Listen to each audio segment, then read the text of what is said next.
Hello നാട്ടിൽ പിള്ളമാർ കളിനോട് ഞാൻ shop അടിച്ചിട്ട് നാട്ടിലേക്ക് വന്നു. ഇത് നമ്മളെ ചങ്ങായി സുനൈസ് ഇത്ര പേരുണ്ട്. അങ്ങനെ നിങ്ങൾ കാണാത്ത ഈ ഫലസ്തീന്റെ ചേച്ചി വിട്ടാണ് വരുന്ന അജ്ജു. ടർഫിൽ കളയാണ്ട് പിള്ളമാരുടെ മെയിൻ ഗസ്റ്റ് ആയിട്ട് അനസും ചങ്ങായി വന്നിന്. ഡിഫായി മെയിൻ റോൾ എടുക്കുന്നുണ്ട്. ഇനാഗ്രേഷൻ തുടങ്ങുന്നുണ്ട്. പിള്ളമാരുടെ പേര് ആയിട്ട് വന്നിട്ടുണ്ട് എല്ലാ ടീമിലത്തെ ആൾക്കാർ. അതിന്റെ ഇടയ്ക്ക് അതിന്റെ കുസാല് ടീമിൽ ഫുൾ സെറ്റ് ആയിട്ടുണ്ട്. നമ്മളെ ഗോൾ കീപ്പർ ഫ്രണ്ട്സ് യോനല്ല ഷോക്ക് കിട്ടുന്ന ജേസി. അങ്ങനെ ഉദ്ഘാടന ചടങ്ങ് തുടങ്ങി റഫീഖ് സംസാരിക്കുന്നുണ്ട്. ഒരു സൈഡ് അപ്പർ പൂർത്തി കത്തിക്കാൻ വേണ്ടി അങ്ങനെ എല്ലാ റപ്പർ ഇവർ കൈ കൊടുത്തിട്ട് കളി തുടങ്ങാനായി. അതിന്റെ ഇടയ്ക്ക് ഈ ചെക്കൻ ഒരു പக்கம் മേക്ക് മുട്ടിക്കൊണ്ട് വന്നിട്ട് ഞമ്മ ജയിക്കും ചെല്ലിട്ട് ലാസ്റ്റ് തോറ്റിട്ട് പോയി. സമത് പിന്നെ വീഡിയോ എടുക്കുന്ന തിരക്കിലായതുകൊണ്ട് കളിക്കാനേ പറഞ്ഞു. അപ്പോൾ അത് നമ്മുടെ ടീം തന്നെ കാണികളെല്ലാം വന്നോണ്ട് അതിന്റെ ഇടയ്ക്ക് ഗ്രൂപ്പ് വീഡിയോ എടുക്കുമ്പോൾ മൊയിഞ്ഞിന്റെ ഫാഷൻ ഷോ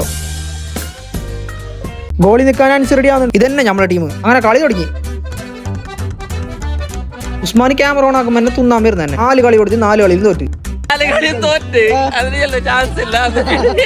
ഇതൊക്കെ താജി വന്നിട്ട് ചെന്നുണ്ട്. എത്ര കളിച്ചിട്ട് ഗുണമില്ല. എല്ലാ കളിയും തോക്കുന്നത്. കളിച്ച് ലാസ്റ്റ് ജയിച്ചത് മഞ്ഞപ്പട ഫുജേറ FC. അല്ലെങ്കിൽ ഈ മഞ്ഞ ചേച്ചിക്ക് എന്തൊരു ഭാഗ്യം. ഷൂന് പകരം ചേരിപ്പിടിച്ച് കളിക്കാൻ പോയ കാവിന്റെ ബോഡി ഷോ നോക്കി. അങ്ങനെ തായത്തിന്റെ മെയിൻ ആവൽ പരിപാടി തുടങ്ങി. ജയിച്ച പിള്ളമാർക്കുള്ള കപ്പും കൊടുത്തിട്ട് ഓറ പരിക്കാച്ചി. കപ്പ് കൊടുക്കാനും വാങ്ങിച്ചിട്ടുണ്ട്. ഒരു സമാധാനം ഉണ്ടായി. ഒറ്റം കൊന്ത ഞമ്മപടി പൊട്ടിക്കൊടുത്ത് സമത് പൂത്തിരി കത്തിക്കാൻ തുടങ്ങി. ഒക്കെ ഞാനും കൂടി. അപ്പൊ ഈ വീഡിയോ ഇഷ്ടപ്പെട്ട് ചേർക്കണം. ഫോളോ ആക്കി.